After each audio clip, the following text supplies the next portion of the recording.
Hello' guys welcome to my YouTube channel Dipu travels. তো মই আছোঁ আজি মোৰ ঘৰত। আজি পবিত্ৰ ঈদ উল ফিতৰৰ নামাজ আদায় কৰিলোঁ। আচলতে নামাজ আদায় কৰিলোঁ এটা একচুৱেলি কি বুলি কয় এইটোক, যিটো মানে বাধ্যতামূলক, মানে কৰিবই লাগিব, যিটো নকৰিলে নহয়। তো সেনেকুৱা ছিষ্টেমতে কৰিলোঁ, জুই জবৰদস্তি কৰিলোঁ। জুই জবৰদস্তি কৰি আমাৰ সবটো নামাজখিনি আদায় কৰিলোঁ।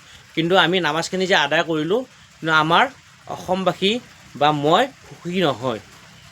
এটা কাৰণতে সুখী নহয়, বিগত 2025 ছেপ্টেম্বৰৰ 19 তাৰিখে যিজন মানুহে আমাৰ অসমৰ পৰা প্ৰত্যেকজন মানুহৰ হৃদয়ত এটা গধুৰ শকৰ বজা দি গুচি গ'ল অজান দেশলৈকে, তেখেতৰ ন্যায় হোৱা নাই।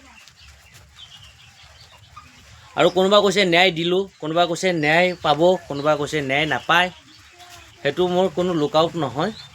গতিকে মই এটা কথা ভাবোঁ, সন্মানীয় অসম চৰকাৰলৈকে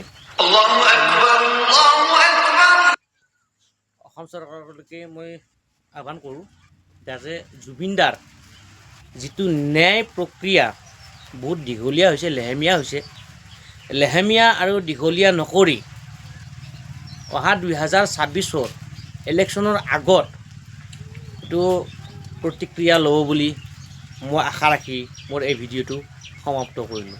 কিন্তু বাকী মই বিশেষ নকওঁ। আজি বৰ্তমান 2 দিনমান আগত যে ধাৰাসাৰ বৰষুণৰ প্ৰকোপত আহি কি হৈছিলে, বৌয়ে আহি বুঢ়ীমা বৌ আহিয়ে ত্ৰিপল টানিব লগা হৈছিলে নিজৰ স্বামীৰ চিতাৰ ওপৰত।